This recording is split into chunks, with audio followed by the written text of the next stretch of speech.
స్వరము. పితా పుత్ర పవిత్రాత్మ నామున ఆమేన్.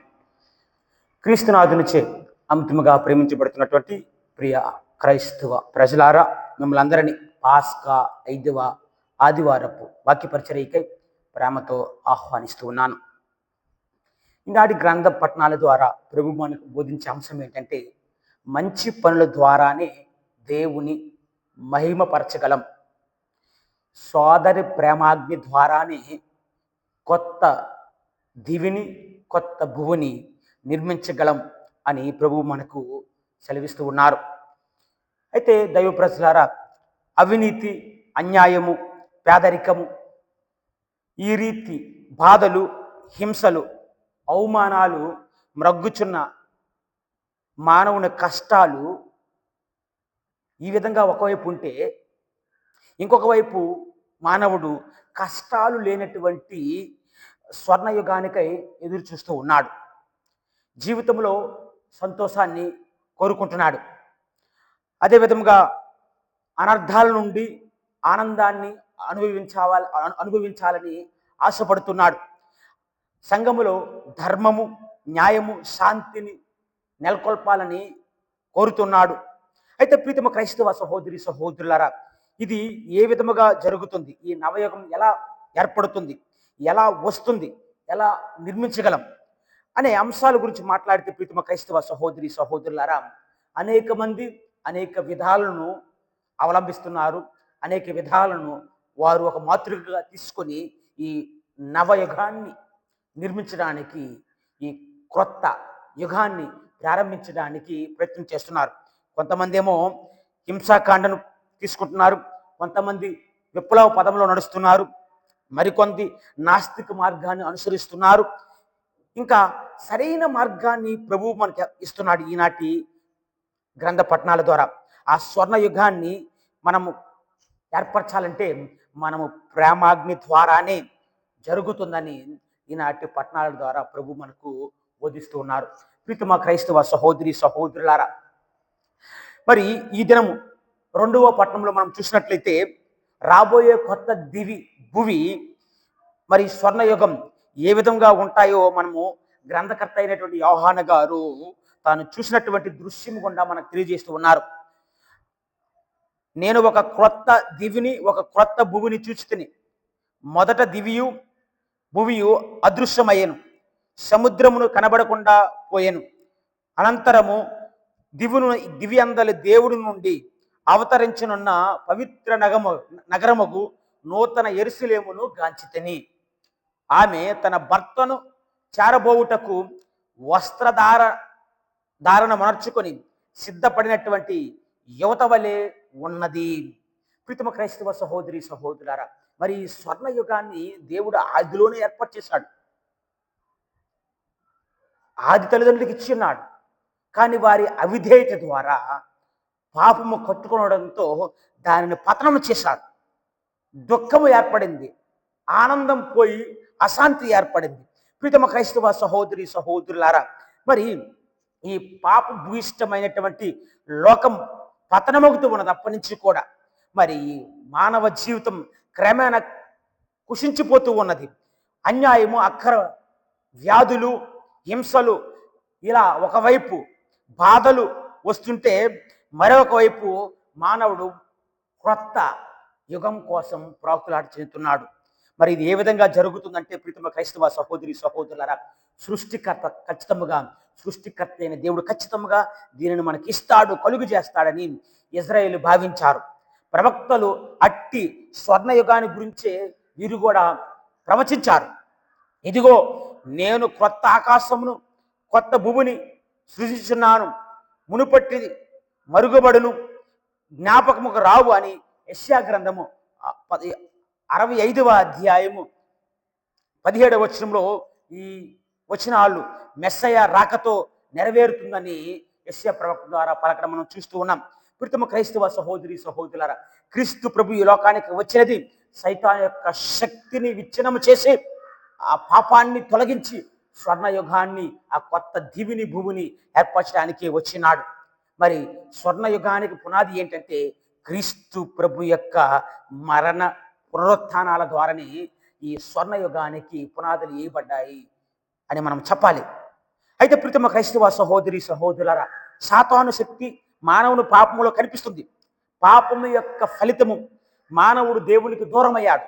మరి దూరమైనటువంటి ప్రీతమ క్రైస్తవ సహోదరి సహోదరుల బంధాన్ని క్రీస్తు ప్రభు తిరిగి తన మరణ పునరుత్థానముల ద్వారా ఏర్పరుస్తూ సైతాను నాశనం చేస్తూ చివరికి మానవునికి నూతన జీవితాన్ని ప్రసాదించాడు. అవును ప్రీతమ క్రైస్తవ సహోదరి సహోదరులారా, మరి పునరుత్థానమైనటువంటి క్రీస్తు ఈ నూతన సృష్టికి నాంది పలికాడని చెప్పాం. అనగా ఇది దేవుని చేత ఈ నూతన లేదా ఈ నవయుగం అనేది దేవుని చేత ఎప్పుడో ఏర్పడి అకస్మాత్తుగా హఠాత్తుగా మన మధ్యన అది అవతరించలేదు. ఇది కాలక్రమేణా మన సహకారముతో మన మధ్య పెరుగుతుంది. పునరుత్థానమైనటువంటి క్రీస్తు ప్రభు జీవితాన్ని శక్తిని పొందిన మనము ఈ క్రొత్త దివిని భూమిని నూతన యెరూషలేము పట్టణాన్ని నిర్మించడానికి కృషి చేయాలి. ఇది త్వరలో పూర్తి కావడానికి మనంతో తోడ్పాటు మనం చేయాలి అని పేతురు గారు హెచ్చరిస్తూ ఉన్నారు. తన 2వ లేఖలో 3వ అధ్యాయము 13 నుంచి 22 వరకు వచ్చిన చదివినట్లయితే అక్కడ మనకి ఈ విధంగా ఉంటుంది. నీతికి నిలయముగు క్రొత్త దివిని భూమిని దేవుడు వాగ్దానం అనొచ్చును కనుక మనం వానికై వేచిందుము. దేవుని రోజునికై వేచినండి, అది త్వరలోనే సిద్ధించినట్లు మీరు సాధ్యమైన కృషిని తల్పండి, కృషి చేయండి అని పేతురు గారు మనందరికి కూడా తెలియజేస్తూ ఉన్నారు. అవును ప్రీతమ క్రైస్తవ సహోదరి సహోదరులారా, మరి దేవునితో సంఘ నిర్మాణం, మరి నూతన యెరూషలేము పట్టణాన్ని క్రైస్తవులందరూ కూడా క్రీస్తుతో ఏకమై ఆయన వేసిన పునాది పైననే నిర్మించాలి. అనగా ఈ నవయుగాన్ని నూతన భూమిని మనము దేవునితో కట్టాలి. మన సొంత శక్తి సామర్థ్యాన్ని నమ్మకూడదు, మన యొక్క జ్ఞానాన్ని వివేకాన్ని నమ్మకూడదు, మన లాభాలు చూసుకోకూడదు. ఎందుకంటే ప్రీతమ క్రైస్తవ సహోదరి సహోదరులారా, ఆది కాండంలో మనం చూస్తాం 11వ అధ్యాయంలో 1 నుంచి 9 వచనాల్లో బేబేల్ నగరాన్ని నిర్మిస్తున్నప్పుడు ప్రజలందరూ కూడా వారి యొక్క కీర్తిని ప్రపంచం నలుమూలలా చాటి చెప్పాలనుకున్నారు. దేవుడు ఒకటి తలిస్తే వీరు ఒకటి తలించారు. వారి యొక్క పేరు ప్రతిష్టలు కీర్తి కోసం చూశారు. చివరికి ఏమైంది? వారి యొక్క భాషల మార్చేశాడు దేవుడు. వారి యొక్క భాషలు మారడంతో వాళ్ళకి అర్థం కాలేదు, ఒకరు చెప్పింది ఒక. చివరికి ఆ నిర్మాణం అక్కడికక్కడే వెళ్ళిపోయింది. చివరికి ప్రీతమ క్రైస్తవ సహోదరి సహోదరులారా, ఈ బాబేల్ పట్టణ నిర్మాణం మనందరికీ ఒక హెచ్చరిక. నూతన సంఘ నిర్మాణానికి నాస్తిక పద్ధతి కానీ విప్లవ మార్గాన్ని కానీ హింసాకాండను కానీ పాటించేవారు తమ ప్రయత్నంలో ఎప్పుడు కూడా విఫలమవుతారు, అది తప్పదు అని వాక్యం ద్వారా మనకు సెలవిస్తున్నారు. అట్టి వారందరూ కూడా ఈ బాబేల్ పట్టణ నిర్మాణాలు చేసినటువంటి ప్రజలకే పోలి ఉంటారని మనందరికి కూడా ప్రభువు తెలియజేస్తున్నాడు. అయితే ప్రీతమ క్రైస్తవ సహోదరి సహోదరులారా, ఈ నూతన యెరూషలేమును దేవునితో కట్టడం అంటే ఏంటి? ఈనాటి సువార్తలో మనం చూస్తూ ఉన్నాం. ఆయన చివరి గడియలో వెళ్తూ ఉండగా ఆయన మనకు ఒక నూతన ఆజ్ఞలు ఇస్తున్నాడు. బిడ్డలారా, నేను కొంతకాలం మీతో ఉంటాను, మీరు మాత్రమే ఉంటాను, మీరు నన్ను వెదికెదరు, నేను వెళ్ళి స్థలములకు మీరు రాజాలరు అని ప్రభు తెలియజేస్తూ ఆయన యూదులతో ఏ విధంగా చెప్పానో మీతో కూడా నేను ఇప్పుడు చెప్తున్నాను. మీరు చేయవలసిన పని ఏంటంటే, మీరు ఒకరినొకరు ప్రేమింపుడు, నేను మేము ప్రేమించినట్లు మీరును ఒకరినొకరు ప్రేమించుకోండి. అది దేవుడిచ్చినట్టు నూతన ఆజ్ఞ. ఈ ఆజ్ఞ ద్వారానే, ఈ పరస్పర ప్రేమ ద్వారానే మనమందరం కూడా ఇతరులు మనల్ని చూసి తెలుసుకుంటారట, వీరు నిజముగా క్రీస్తు ప్రభుని యొక్క శిష్యులు అని.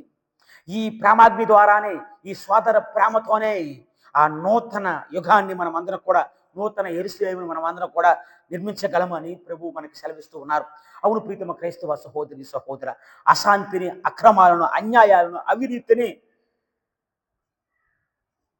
ఆపాలంటే మనకున్నది ఆయుధం ఒకటే, అగాపే, అన్కండిషనల్ లవ్, ప్రేమ. ఈ ప్రేమతోని మనమందరం కూడా ఈ నూతన యుగాన్ని మనం నిర్మించగలం. క్రైస్తవ సంఘం అనేది దేవుని యొక్క ఆలయం ప్రీతమ క్రైస్తవ సహోదరి సహోదరులారా. ఎందుకంటే దేవుడు ప్రేమ స్వరూపుడు. ఆయన రూపములో మనము ఈ నవయుగాన్ని నిర్మించాలి. ఆ పునాది పైననే మనం కట్టాలి. యేసు ప్రేమపూరితమైన మూలరాయి. యేసుక్రీస్తు ప్రేమపూరితమైనటువంటి మూలరాయి. ఆ రాతిమైన ఆ మూలరాయి పైన మనం ఒక నవశిలలా రూపొందించాలి. అప్పుడు మనము మన పట్టణము, మన సంఘము ప్రేమకు నిలయముగా మారుతాయి. ప్రీతమ క్రైస్తవ సహోదరి సహోదర, దేవునికి ఆలయంగా మారుతాయి. కాబట్టి ప్రీతమ క్రైస్తవ సహోదరి సహోదరులారా, దివ్యాందలి దేవుడి నుండి అవతరించనున్న పవిత్ర నగరముకు నూతన యెరూషలేమును గాంచితిని. ఆమె తన భర్తను చేరబోవుటకు వస్త్రధారణ మనర్చుకున్న సిద్ధపడినటువంటి యువత వలె ఉన్నదని పలుకుచున్నాడు. అప్పుడు కూడా మనం ఎప్పుడైతే ఈ క్రీస్తు ప్రభుని ఆధారంగా తీసుకుని ఈ యొక్క ప్రేమతో నిండినటువంటి పునాదులు వేస్తూ ఈ నూతన యెరూషలేము నిర్మిస్తామో, అప్పుడే ఈనాటి మొదటి పట్టణంలో జరిగిన ఈ యువత వలె తన భర్త కోసం ఏ విధంగా తయారై ఎదురు చూస్తుందో, ఎదురు వెళ్తుందో, సిద్ధపడిందో, మనము కూడా ఆ విధముగా క్రీస్తు కోసము, దేవుని యొక్క రాజ్యం కోసము ఈ లోకంలో మనము కూడా ఎదురు చూసిన వారు అవుతామని వాక్యం సెలవిస్తున్నది. ప్రీతమ క్రైస్తవ సహోదరి సహోదర, క్రొత్త దివిని, క్రొత్త భూమిని చూసిన వారు దివ్యందలి దేవుడి నుండి పవిత్ర నగరము నూతన యెరూషలేమును అవతరించినట్లు యోహాను వర్ణించాడు. అంటే ప్రీతమ క్రైస్తవ సహోదరి సహోదరి, ఈ నూతన యెరూషలేమే క్రీస్తు ప్రభు స్థాపించినటువంటి శ్రీ సభ. పూర్వవేదములో యావే ప్రభు యెరూషలేము దేవాలయంలో కొలువున్నాడని వారు నమ్మారు. యెరూషలేము అందుకని యెరూషలేము దేవాలయం అనేది దేవుని యొక్క నివాసం అని వారు విశ్వసించారు. అయితే దైవ కుమారుడైన క్రీస్తు ప్రభు యొక్క జననముతో క్రీస్తు ప్రభు ఆ దేవునికి ఆలయముగా మారాడు. క్రీస్తు ప్రభు నిజమైనటువంటి దేవాలయముగా స్థిరపడ్డాడు. క్రీస్తే కాదు, ఆయనతో ఏకమైన మనమందరం కూడా, క్రైస్తవులమందరం కూడా దేవుని యొక్క ఆలయము. కాబట్టి దైవ ప్రజలారా, ఈ ఆలయము మళ్ళీ మనం ఈ ప్రేమాగ్ని ద్వారానే నిర్మించాలని ప్రభు కోరుకుంటున్నాడు. ఈనాటి 2వ పట్టణంలో యోహాను గారు ఇంకా ఒక గంభీర స్వరాన్ని విన్నారంట. అదేంటంట, ఇక దేవుడు మానవాళితో నివసించును, వారే ఆయన యొక్క ఆలయము, వారు ఆయన ప్రజలు, స్వయముగా దేవుడే వారితో నుండును, ఆయన వారికి దేవుడగును, వారి నేత్రము నుండి వెలువడు బాష్పములను ఆయన తుడిచివేయును. ఇక మృత్యువు గాని, దుఃఖము గాని, ఏడ్పులు గాని, బాధలు గాని ఏమాత్రము ఉండబోవు, పాత విషయములో గతించును. అవును ప్రీతమ క్రైస్తవ సహోదరి సహోదర, దర్శన గ్రంథంలో 21వ అధ్యాయం పవిత్ర వచనంలో 3-4 వరకు ఉంటాయి. ఈ పట్టణము ద్వారా మనం తెలుసుకున్నది ఏంటంటే, దేవుడు మనతో ఉన్నప్పుడు, దేవుడితో ఉన్నప్పుడు మృత్యువునకు కానీ, ఏడ్పులు కానీ, బాధలు, కష్టాలు ఇంకేం ఉండవు. అక్కడ ఉండేది ఎంత సంతోషమే, అక్కడ సంతోషమే. ప్రీతమ క్రైస్తవ సహోదరి సహోదరి, ఈ విషయాన్ని ప్రవక్తలు ముందుగానే ప్రవచించారు, తెలియజేశారు మనందరికి కూడా. మనం చూసినట్లయితే యెషయా గ్రంథంలో, మరెన్నడను ఉండకుండా మరణమును ఆయన మృంగివేయును, ప్రభువైన యావే ప్రతి వాని ముఖము మీద బాష్ప బిందువులను తుడిసివేయును, స్వర్ణయుగములోని యాత్రికులు సకల ఆనందాన్ని అనుభవిస్తారని తెలియజేస్తున్నారు. మళ్ళీ యెషయా గ్రంథము 35వ అధ్యాయంలో ఈ విధంగా ఉన్నది, యావో విమోచించిన వారు పాట పాడుచు తిరిగి సీమోనునకు వచ్చెదరు, వారి తలల మీద నిత్యానందముండును, వారు ఆనంద సంతోషములు గలవారై వచ్చెదరు, దుఃఖమునకు నిట్టూర్పునకు ఎరిగిపోవునట. అవి ఎగిరిపోతాయి, ఇంకా ఎక్కడ కూడా ఉండవని. ఈ దుఃఖము నిట్టూర్పులు అనేవి ఎగిరిపోతాయి అంటున్నాడు. దైవ సాన్నిధ్యంలో నూతన యెరూషలేములో జీవించే ప్రజలందరూ కూడా దేవునితో కలిసి ఆనందిస్తారు. నేను యెరూషలేము గురించి ఆనందించేదను, నా జనుల గురించి హర్షింతును, రోద ధ్వనులు, విలాస ధ్వనులు దానిలో ఇక వినబడవని యెషయా గ్రంథం 65వ అధ్యాయము 19వ వచనంలో తెలియజేస్తున్నాడు. ప్రీతమ క్రైస్తవ సహోదరి సహోదరులారా, మరి యొక్క స్వర్ణయుగం ఏ విధంగా ప్రారంభమవుతుందంటే, ఏ విధంగా మనం నిర్మించగలమంటే, ప్రేమాగ్నితో పాటు ప్రేమను అలవర్చుకుంటూ క్రీస్తునకు ప్రతినిధులుగా మనం ఉండాలి. ఒకసారంట సండే క్లాస్, సత్యోపదేశ సంక్షేమ తరగతులు జరుగుతున్నాయి. అయితే ఆ టీచర్ గారు పిల్లలకి బోధిస్తున్నారు కథోలిక విశ్వాసాన్ని. ఒకరోజు అపోస్తుల గురించి మాట్లాడుతున్నారు. ఈ అపోస్తుల గురించి మాట్లాడుతూ, ప్రీతమ క్రైస్తవ సహోదరి సహోదరుల, అపోస్తులు ఎలాంటి వారంటే, వారు పంపబడిన వారు, ప్రభువునకు ప్రతినిధులు, క్రీస్తు వలె అద్భుతాలు చేశారు, క్రీస్తు వలె జీవించారు అని చెప్పిన తర్వాత, క్రీస్తు వలె చివరికి క్రీస్తు ప్రజల కోసం వారు పాటు పొందారు, చివరికి మరణించారు అని చెప్పినప్పుడు, అక్కడ ఉన్నటువంటి ఒక బ్లెస్సీ అనే అమ్మాయికి అర్థమైంది. అయితే అర్థమైంది కానీ ఈ యొక్క అపోస్తులు అనే పదము ఆ పిల్ల పలకలేకపోయింది. వాళ్ళు చివరికి ఏమైందంటే, ప్రీతమ క్రైస్తవ సహోదరి సహోదరి, ఆ బ్లెస్సీ అనే పిల్ల ఇంటికి వచ్చినప్పుడు తన అమ్మ అడిగింది అనమాట. అమ్మ అడిగితే, ఈరోజు సండే క్లాసులు జరిగాయా, సత్యోపదేశ సంక్షేమ తరగతులు జరిగాయంటే, జరిగాయమ్మా అని. మరి మీ టీచర్ గారు మీకేం చెప్పారంటే, ఈ పిల్లకి అపోస్తులు అనే పదం పలకడం రాకపోతే ఏమన్నట, అదేనమ్మా ఈరోజు క్రీస్తు శాంపుల్స్ గురించి మా టీచర్ గారు చెప్పడం నేను విన్నాను. ఆమెకు అర్థం కాలేదు. క్రీస్తు శాంపుల్స్ ఏంటి? అన్నప్పుడు ఈమె చెప్తుందట, అదే వాళ్ళే క్రీస్తు శాంపుల్స్ అంటే ఇంకేం కాదమ్మా, ఎవరైతే పంపబడిన వారు క్రీస్తు చేత, క్రీస్తు ప్రతినిధులుగా జీవించిన వారు, క్రీస్తు వలె అద్భుతాలు చేసిన వారు, క్రీస్తు వలె జీవించి మరణించారో వారి గురించే ఈరోజు క్లాసులో చెప్పబడిందమ్మా అంటే, అప్పుడు వాళ్ళ అమ్మకు అర్థమైంది. ఓ, వాళ్ళ అపోస్తులా అన్నప్పుడు ఆ పిల్లని అడిగింది, వాళ్ళ అపోస్తులు కదంటే ఆ మందంట, అపోస్తులేంటమ్మా, వారు నిజంగా క్రీస్తు ప్రభు వలె జీవించినట్లయితే నిజంగా క్రీస్తు ప్రభు శాంపుల్సే కదా వాళ్ళు అని ఆ పిల్ల చెప్పడంతో వాళ్ళ అమ్మకు కూడా నిజముగా జ్ఞానోదయం కలిగింది. అవును ప్రీతమ క్రైస్తవ సహోదరి సహోదరులారా, క్రీస్తు ప్రభు శాంపుల్స్లా మనము కూడా జీవించాలి. ఆయన ఏ లోకములో ఉన్నప్పుడు ఏ విధంగా జీవించి ఈ స్వర్ణ యుగాన్ని ప్రారంభించడానికి పాటు పాటు పాటు పాటుపడ్డాడో, ప్రయత్నం చేశాడో, మనము కూడా ప్రీతమ క్రైస్తవ సహోదరి సహోదరులారా, ఆయన యందు జీవాన్ని పొందిన మనము ఆయన వలె జీవించడానికి ప్రయత్నం చేస్తూ ఈ స్వర్ణ యుగాన్ని నిర్మించడానికి కావలసినటువంటి శక్తిని, యుక్తిని ఆ దేవదేవుడు ప్రసాదించాలని దివ్య పూజ బలిలో ప్రార్థించుదాం.